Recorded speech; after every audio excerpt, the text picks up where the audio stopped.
Hi guys, Andrea Spar here, and this is my presentation on ATP synthesis.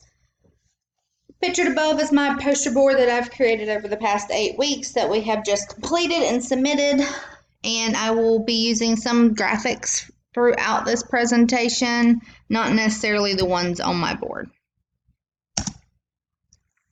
Basically, ATP comes from, aerobic respiration. You got your glycolysis, your Krebs cycles, and your electron transport chain, and between your glucose or your glycolysis is your pyruvate oxidation, which we're going to discuss on the next slide. But ultimately, you'll end up with 36 ATP. So there are 4 steps to this: glycolysis, oxidation of pyruvate, Krebs cycle, which is the citric acid cycle, and electron transport chain. Below you can see those in here. And the photos break down and the amount of ATP that is actually produced. And of course, the purpose is basically to carry out enough ATP for us to survive. We, as humans, we actually create over 100 kg of ATP per day just to be able to sustain life and carry out the major metabolic processes. So I have a picture here of ATP production pathways. Again, this is just stuff that we have broken down into diagrams off of our poster boards. And just diving right in, ATP is a nucleotide that consists of 3 main structures: the nitrogenous base, adenine, the sugar, ribose, and a chain of 3 phosphate groups bound to ribose. The phosphate tail of ATP is actual power source, which the cell actually taps into. And I have an ATP molecule photo over here to the right, and you can see where the high energy bond is, and that is highlighted in yellow. ATP synthase is an enzyme that creates the energy storage molecule ATP. ATP is most commonly used energy currency of cells for organisms, and it is formed from ADP, an inorganic phosphate, which is PI.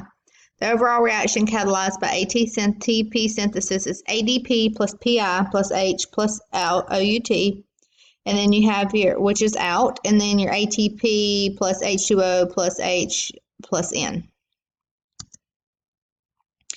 This is one of the diagrams that we drew on our poster board recently,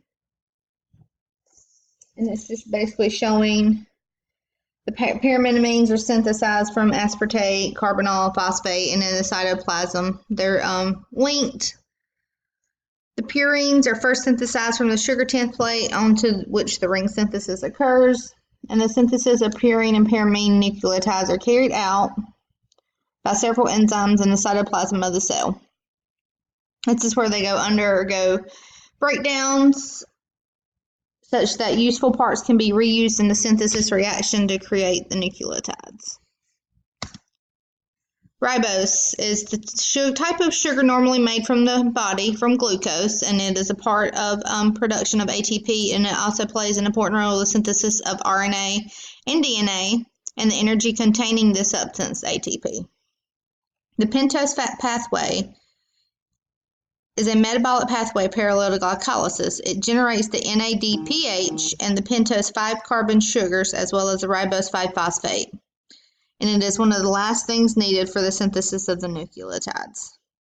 At this point, glycolysis begins in all the cells to produce the 2 molecules of pyruvate, which we discussed earlier when I was talking about the cellular respiration. It uses the oxygen from the environment and converts each pyruvate to 3 molecules of carbon dioxide while trapping the energy released in the process in the form of ATP. Most of the ATP is produced by the aerobic cellular respiration, which we discussed at the very beginning of this presentation with the photos, and I can actually go back.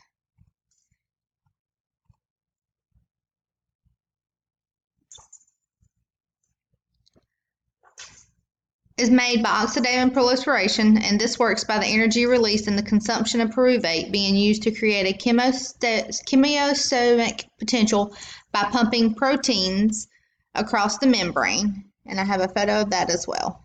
Towards the end is basically chemosis and synthesis, which is another diagram that it is from our board that we colored in.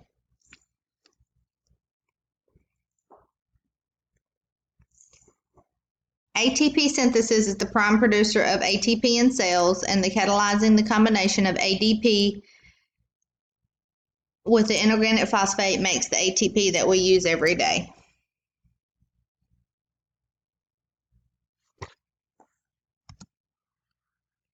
Thank you all. Best of luck in your future endeavors, and this is the last class, people. It is almost over.